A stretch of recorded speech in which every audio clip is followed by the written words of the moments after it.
Now, one thing I wanted to talk to you about, and I've noticed particularly with younger musicians in the, I'll say, more popular field, but also in classical field, you really need to do your own marketing down. You need to know your way around technical things and the internet and so on. I agree. Yeah. So how did you get savvy with all that?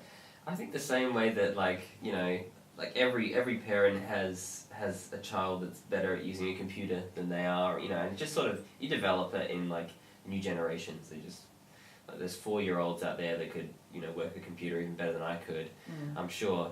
But I just started to develop just an eye for, like, what things are supposed to look like as well. So, like, the artists that I'd really liked over the years, I'd be like, well, they always have these kinds of posts, or they always have these kinds of pictures or videos or whatever. And the funny thing is that, like, I say this in other interviews and with other people, but I thought, here I was thinking that I was a musician. Apparently I'm actually a videographer, and I'm also a mixing engineer, you know, sound engineer. I'm also a producer, a bass player, a drummer. It's like I do everything, because this is the time where we have home studios, we have, you know, social media. We can be a publisher ourselves and actually get to the point that we hopefully desire, by actually being really smart about things and working really hard. So, you know, if you've got a Twitter account, if you've got Instagram, if you've got Facebook, it's anything, just put posts out. Well, on the other hand, if you happen to be not very good with computers and so on, but you're a brilliant musician, are you handicapped and doomed? I'm going to say yes. I'm going to say yes, because in this world, there's so many people doing the same thing now, and it's just getting more and more, that it's just very easy to just become a grain in the sand. You know, and you've really got to be like, I'm here. You got to, like, yell to the world, and just there's also things like algorithms that these social media platforms pick up on. So if you post regularly enough, then you know, that you kind of pick up on the algorithm, and then it starts spitting you out and putting you on advertisements on the side or recommended people. So there's just things like that, you know, that's where you need to be as an artist.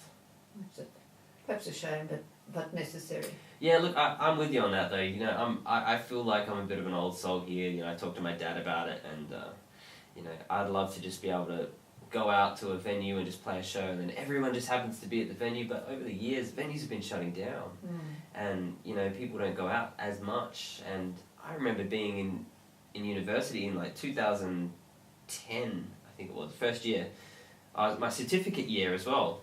So there were bands everywhere, all over Adelaide from the university. And then when I got to my final year, there was, like, 3 bands or something. Where do they all go? Possibly back to their home recording studio. probably to, like, another major or something, I don't know. Now, Peter, I've read somewhere that this is your 3rd album that's just come out. Yeah. And it's called Alonely. Yeah. And it's different to the other 2, so yeah. How are you developing musically, particularly when you're such a lone wolf? Yeah, I think I'm developing musically as much as I am emotionally and personally, and, you know, it's all just life. That's what it is. So this album differentiates from the previous albums because it's just a story of how I've grown, and my perception has sort of adjusted over the years.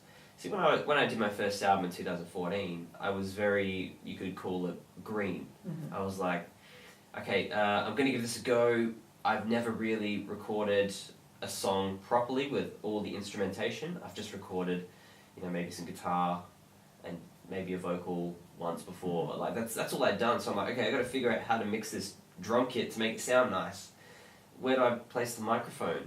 You know, I've got to figure out, oh, hang on, that lyric doesn't work over that chord change. So I had to start doing that. So that was just like, all right, let's just put it out there and just see what happens.